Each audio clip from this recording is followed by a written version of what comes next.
Greetings, everyone. Hope all of you are having an absolutely fantastic day. I'm going to do a video that's a little bit different this time. I got my friend Remortis with me. We're both very excited about the new announcement from Owlcat Games that they're going to be doing a Dark Heresy game, along with a new trailer for the Rogue Trader DLC, and the announcement that they're going to do 2 additional expansions for Rogue Trader. So just great news all the way around. And Remortis does a lot of Rogue Trader content just like I do. So I felt like he would be a great person to have this conversation with. Before we get into that though, Remortis, why don't you tell them a little bit more about you? Greetings, mortals. It is I, Remortis, and today I'm here with my buddy Swandard here, and we're going to be talking about some Rogue Trader news with all of those new DLCs coming out, and as well as Dark Heresy, so I'm really excited for that. For those of you who may or may not know me, I do a lot of guides typically, and I like making things to help you guys learn how to play the game, especially because of how difficult some of the mechanics can tend to be. So I like to make videos to help break things down and make you some cool builds. Not just OP one-shot builds, but just things that are just flavorful, so you can really enjoy and get immersed in your RP. Absolutely. So just so people are aware, Remortis is live streaming, I think, from Japan, right? Yep, just moved here a couple days ago. There we go. So you might see the video cut out in and out a little bit. Hopefully the sound should be just fine, but just want to throw that out there in case people are wondering why sometimes things might look a little bit choppy. But with that, let's just go ahead and get straight into it. So Warhammer Skulls, we have the new trailer announcement for the Rogue Trader DLC. How are you feeling about it? Are you excited for it? Oh yeah. I knew we were getting this, or the Lex Imperialis DLC, but I didn't know we have 2 more DLCs on top of that. So that's got me really excited for Rogue Trader, because it's a fantastic game, and then also the Dark Heresy is just gonna be crazy too. So we'll see how that all turns out. So I just had the live stream with Owlcat earlier today where we were talking about some of the Rogue Trader DLCs as well. They definitely dropped some interesting tidbits. One of the things that they mentioned is that during Lex Imperialis, we're going to visit a feudal world, which we never got to be able to do in the original base Rogue Trader game. So I'm very excited about that. And of course, it was already announced that they're going to be adding shields. So they talk more about that there are going to be a lot of different shield options in the game. In fact, I think they had Abelard using a shield in the trailer. So apparently all characters are going to be able to wield it, not just those who have the Arbites origin. So you're saying our invincible tank just got tankier? That's crazy. Basically. Wow. Basically. So what's the thing about the DLC that you're most excited for? All of it. I love all of it. Look, the last DLC was just phenomenal. Every part of the DLC was fantastic, especially in terms of difficulty. Talking about Void Shadows? Oh yeah, Void Shadows, yes. But as for Lex Imperialis, I'm excited for everything. I'm really curious to see how the Arbites origin's going to work out. That seems so powerful for an origin. I wonder if they're going to touch up some of the other origins to kind of make it feel not as like leagues ahead, Like what about my Navy officer or my or my noble, They're gonna be left in the dust. I never choose Navy officer for my main character. Absolutely. I do feel like that's a weak option.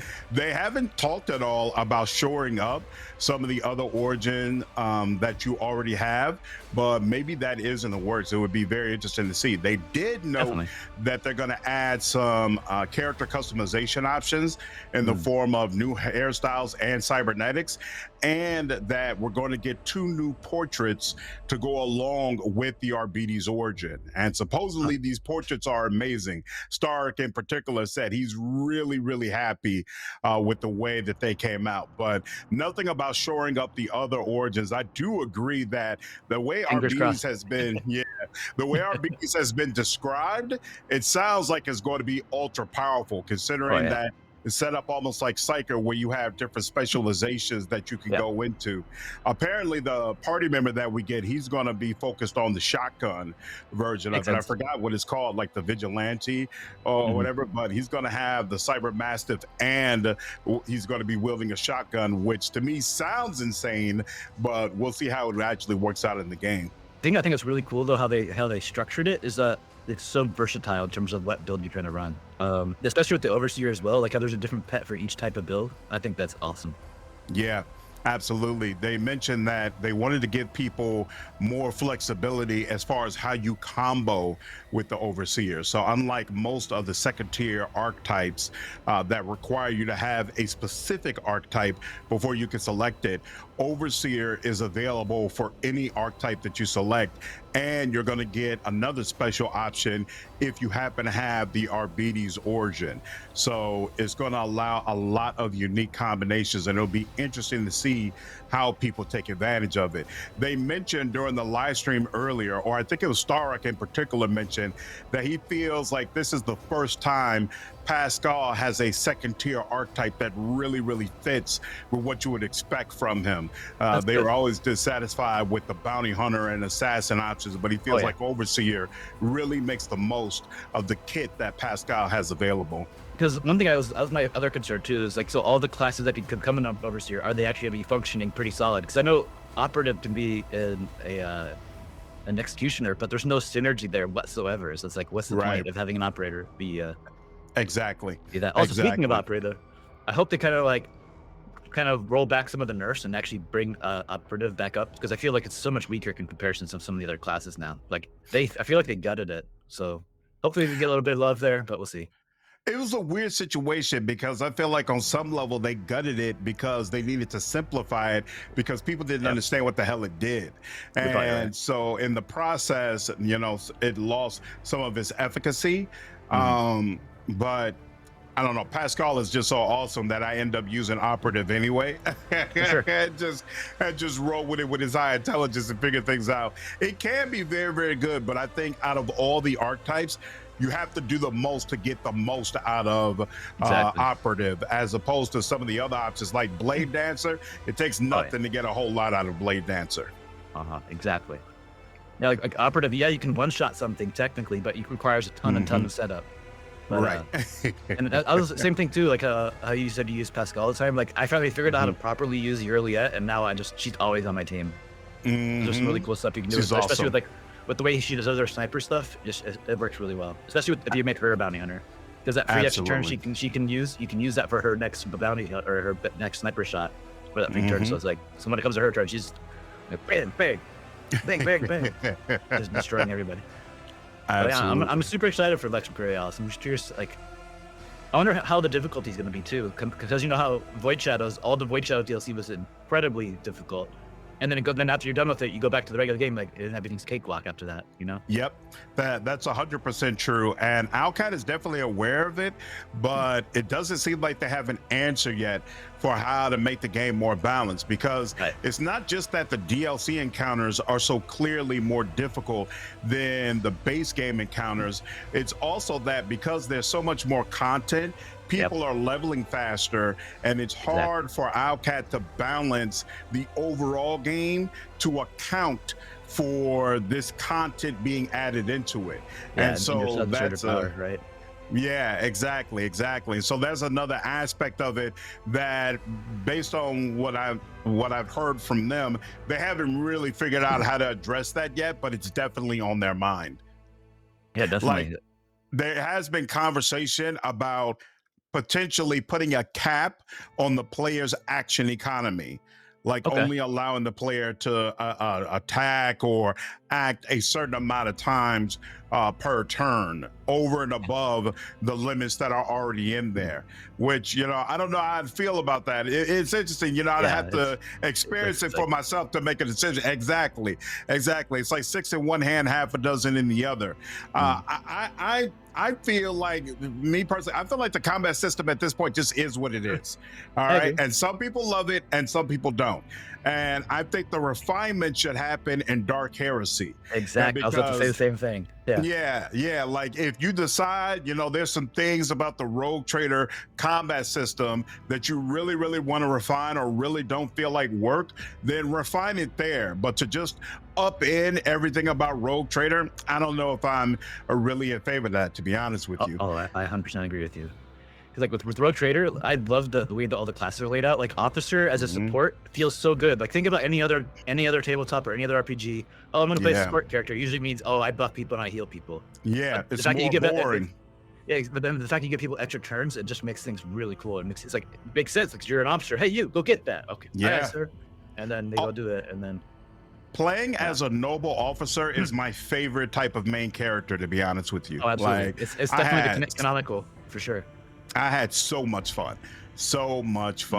But I think this conversation is a good segue. So the additional Rogue Trader DLC wasn't the only thing that they announced. They also Outcat also announced that they're doing a Dark Heresy game, which is something a ton of fans have been asking for quite some time.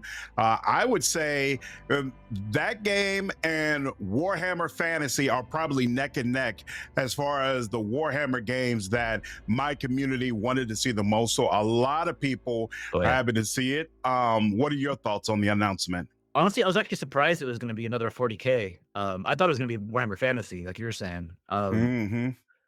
Hopefully that's in the works too, because I like fantasy and I also like 40K. They're both fantastic universes. They just need so do you have a preference? Would you have preferred they announced Warhammer Fantasy instead of Dark Heresy?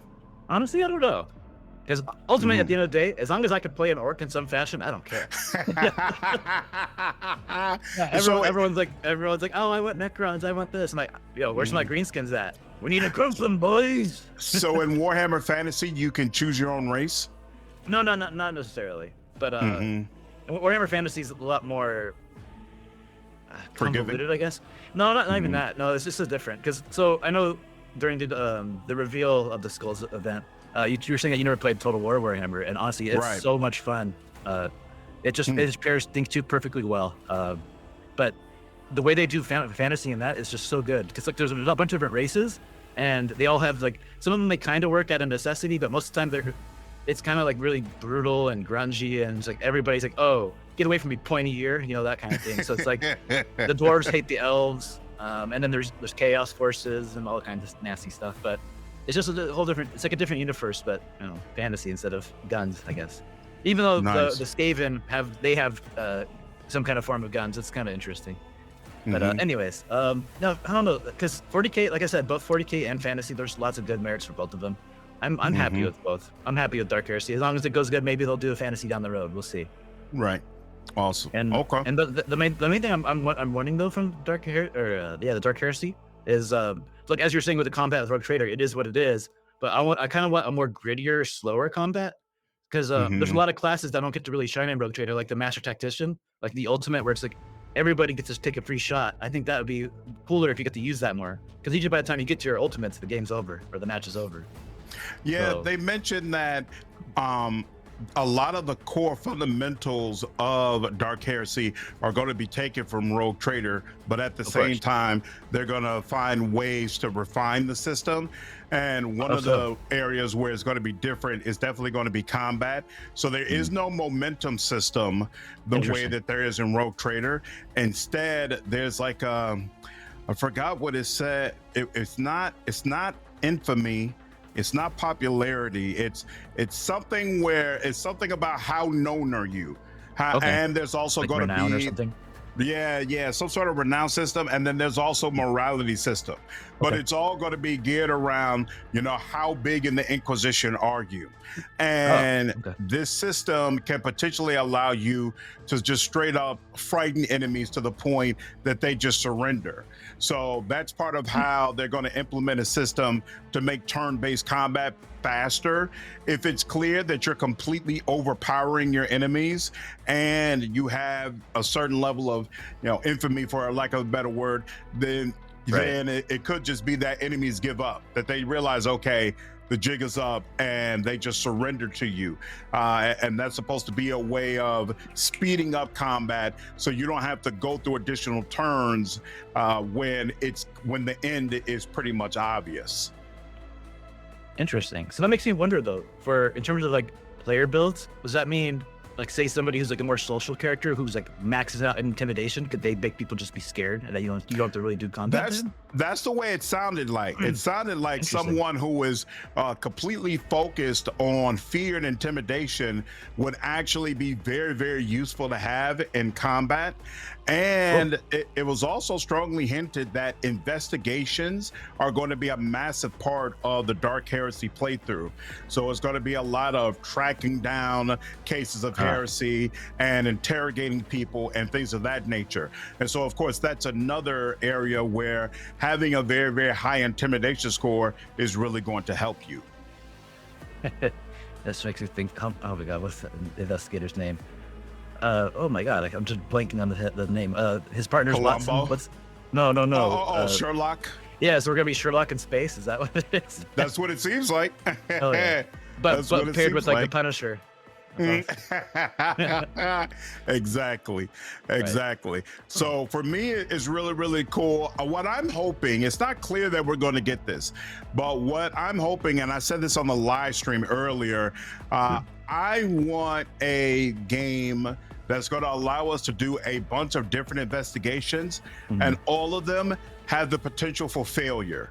Like, I want there to be degrees of success. If I take the time to really get all the clues and figure it out and put the puzzle pieces together and go above and beyond in drilling into this investigation, I want an ending for that quest that reflects I went above and beyond, not just okie doke. Right. All right, you solved it, move on.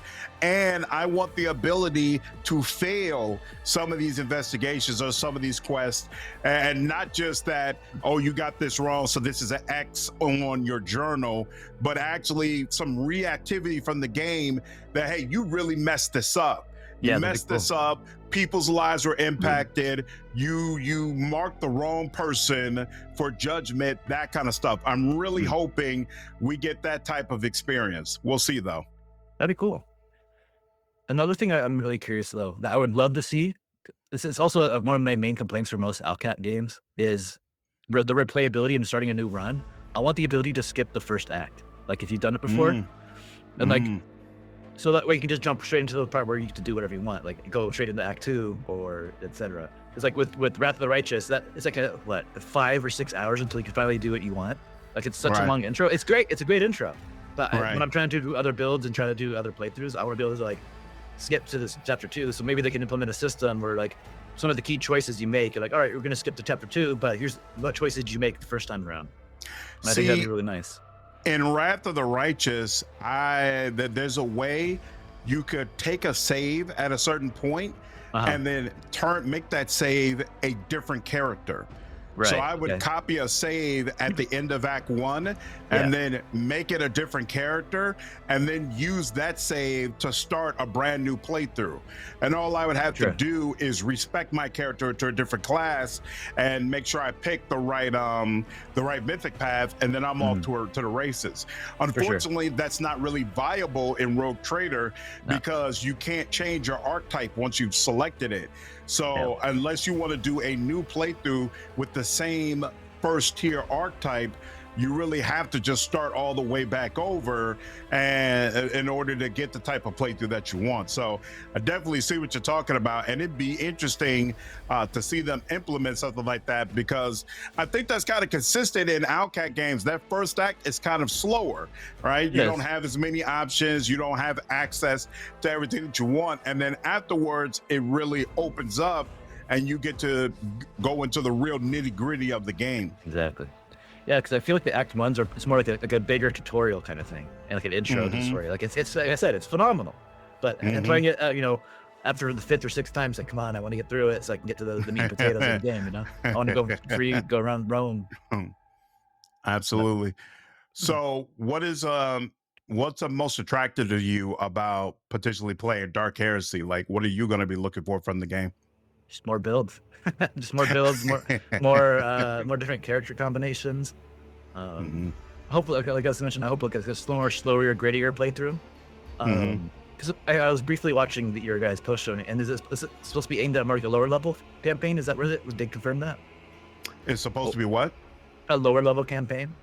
Yeah, so Dark Heresy in general is considered to be a lower level campaign. So I'd asked a question about that because they had said power scaling would be somewhat similar to Rogue Trader, and I found that to be an interesting comment because I consider, like, Rogue Trader is my only familiarity with Warhammer, but by the end of Rogue Trader, I felt pretty much all powerful. You know, and so my question would be, if Dark Heresy is supposed to be a low-level adventure, how does it provide you that same feeling of, oh, I'm incredible by the end of it? Now, what they mentioned is you become a Rogue Trader in Rogue Trader much, much earlier than you become an Inquisitor in Dark Heresy. And so that's part of the difference, part of what keeps it lower level, I guess, for a more extended period of time, is that you're not really considered that guy until you become a full Inquisitor. That's something interesting too, because, you know, especially when you get to end game builds, you look at somebody like Argenta, and then you look at Ulfar. I'm like, aren't you a Space Marine? Aren't you supposed to be better than her? And she does everything he does, but better. Exactly. So, exactly. I'm curious, like how, in terms of power scaling, like Space Marines are supposed to be Space Marines. Inquisitors are Inquisitors. You know, it's like there's a different level of power and stuff like that. So yeah, I guess we'll see. And it's already clear from the trailer, we're going to get a, what's it called, an Ogryn as one of our party members. Yeah, I saw that. Yeah, and some people in my chat were saying that the Ogryns are actually supposed to be stronger than Space Marines. It's true. So it'll be interesting. Right. So it'll be interesting to see from a power level, what does he feel like when he's in combat? If it's supposed to be a low-level adventure, you would think he would be crushing everybody who's around him. Probably, at least in melee. And they're kind of slow. Like they're strong physically, but in terms of like actual combat prowess, a Space Marine will typically be better in the end because they have way more training and discipline. So I mean, it's just in hand to hand. An Ogryn can keep his own, or if not better than the Space Marine. But get that Space Marine a bolter, and then all of a sudden the Ogryn's toast. You know. Speaking of Space Marine with a bolter, they did show a little bit of the Night Lords in that trailer, and I thought that sequence looked sick. The way he basically popped a guy's head off and then shot through somebody's body with his bolter. I know nothing about the Night Lords, but a lot of people seem excited by their inclusion in Dark Heresy. So it'd be interesting to see what role they play. As well. I don't know anything about them. That's because when it comes to 40k knowledge, I just like greenskins. I do not care about Imperium. You can call me a heretic now, guys. You can all call me a heretic now. I'm an orc boy. Those tin can humies, trash. I mentioned during the stream the #1 DLC people have asked for, and as far as Rogue Trader, is add orcs. They're like, give us an orc. Because so you're still pretty new to 40k. You'll understand why it's because they're just so funny and they're just it's just dumb. And I don't know. I just like them. They're funny. Good times. Because like, that's what people keep saying. Like they just imagine things and it becomes true. So it's like they think they have limited ammo. They have unlimited ammo. It's like it's a weird orc magic thing. Like a lot of their ships are just junk that they found in the space, or whatever, and then they believe it's gonna fly. So all of a sudden, this hunk of junk that shouldn't work at all is able to fly just fine. That's crazy. It's weird. That sounds like some person could make a movie out of. So I know you said you haven't played any of the Dawn of War series either. I highly encourage you to play Dawn of War 2 on stream, at least the campaign, because it's such a good story and it gives you a really good introduction to each of the different races that you're not familiar with yet in the game. Like the Eldar, the Orcs, Tyranids. It's a minor spoiler, but like the very beginning of the game, you're on this like Imperial planet that's getting ransacked by Orcs and stuff, and you're Space Marines, and you're trying to figure out what's going on. And it turns out the Eldar were back there pulling strings to get the Orcs to like rise up and make a really big block, because whenever they fight, they reproduce and make more. And it was all preparation for a Tyranid invasion, because Tyranids are like, if you're familiar with StarCraft, they're the Zerg, basically, like this big hive mind of big insect type creatures, and they just destroy everything. And the Eldar were trying to protect the whole sector by making an Orc uprising, because they'd much rather deal with Orcs versus Tyranids. So interesting. They're trying to make the Orcs become bigger and bigger and bigger so they can fight the Tyranids, and then afterwards they just clean up the Orcs afterwards. But then obviously you as a Space Marine, you had no idea what's going on, and you're over there fucking up all the plans, and the Eldar's like, you idiot. But yeah, I highly suggest you play the campaign or something on stream. I think they would really like it. It'd be really good for your knowledge for lore, and also for your fans too. Yeah, so there's definitely some people in the stream during the Skulls event who were saying that Total War was a series that they this was the Dawn of War. Total War is also good too, but that's for fantasy. Yeah, Dawn of War is the 40k RTS. The first one's great because that's like if you like RTS games, that one's fantastic. But the reason I like 2, it's more squad based and it's a little bit different. But the campaign is so good in 2. But 1 is awesome. they're both different gameplays. For learning Dawn lore of and stuff, War I think 2. Yeah, Dawn of War 2. Okay. The lore in it is really good, and it will really help you out in terms of getting a kind of grasp of like the scale of things. Although now things are slightly different, renamed. So in Rogue Trader, there's the Eldari and Drukhari. Before they were known as Eldar and Dark Eldar. I don't remember when that switched, but they switched. So. Interesting. Anyways, but yeah, so I'm super hyped for Dark Heresy. I'm super hyped for all these DLCs. I'm curious when they're going to come out though. That 3rd and 4th DLC for Rogue Trader. It's got to be sometime next year, I would assume. I would assume it's not coming out this year, especially since they took a little longer to get this one out. Exactly. But it makes sense because they're probably making Gen more polished and stuff too, which is great. Want to make sure it comes out in the best situation possible. So yeah, with this next DLC coming out in June, I wouldn't expect another DLC until like February or March. Regardless, with this DLC coming out, 2 more Rogue Trader DLCs announced, and obviously they're working on a Dark Heresy game, and then on top of that, there's still an Unreal 5 game that they're working on as well. Seems like we're going to have plenty of Outcat content for months to come. For sure. I wonder what that game's going to be. Yeah, I have no idea. I thought the game that they were going to announce at Skulls would be the Unreal Engine game. So now I have no clue what it is. As far as I'm concerned, it might not even be a Warhammer game. Right. Because you would think they would at least have like a little trailer, a little snippet for you to get excited about. But the fact that there was just nothing makes me feel like it's not even a Warhammer game that they're working on. And it's not Pathfinder. They already confirmed they're not developing any Pathfinder games right now. Interesting. Okay. So, now, it could be a Warhammer fantasy game. That would be cool. That would be really cool. Interesting. Because I feel like Outcat is consistently tapped into what their audience want. And Warhammer Fantasy they've been screaming to the mountaintops. We really want this game. It's funny you say that though, like how they're tapped into what we want. Outcat, if you're listening, when you make your companions, make them have decent builds. Please, I beg you. Never. They are always going to give us companions with crappy initial builds. I've come to expect I'm like, dude, like were these guys high when they were leveling up? I've come to accept it. Yeah, it just is what it is. It's just making the best of it. I just wanted to go a quick jab in there. They're like, hey, you'll figure it out. Right? Exactly. You'll figure it out. That's where we come in, right? That's where we come in to help people out. Exactly. So anyway, it's definitely been good talk with you, man. I'm very excited for what's coming up. I'm looking forward to seeing your content on some of the things that we got going on. Anything you want to tell the community before we end this video? Hi, I'm Remortis. No, let's see here. What do I got planned? So right now, while we're waiting for the Rogue Trader to come out, I'll probably be doing a little bit of streaming, a little bit of Tainted Grail. That looks a lot of fun. And then Dune is coming out, and I'll play that a little bit. And then we'll be hopping in Rogue Trader and pumping out content for all kinds of builds and such like that. And beyond that, I don't know. I guess we'll figure it out when it goes from there. Awesome. Yeah. Sounds good. I'm probably going to be doing a lot of the same things as well. Yeah, I imagine so. Appreciate you, Remortis. Good having you on. Hope you all enjoyed the video. We'll be, of course, continuing to cover more Outcat related content, more Dark Heresy content. So if you haven't already, subscribe to the channel, hit that bell. I have a link down in the description for Remortis' channel as well. So definitely make sure you check him out. And I'll see you all in the next video. Take care.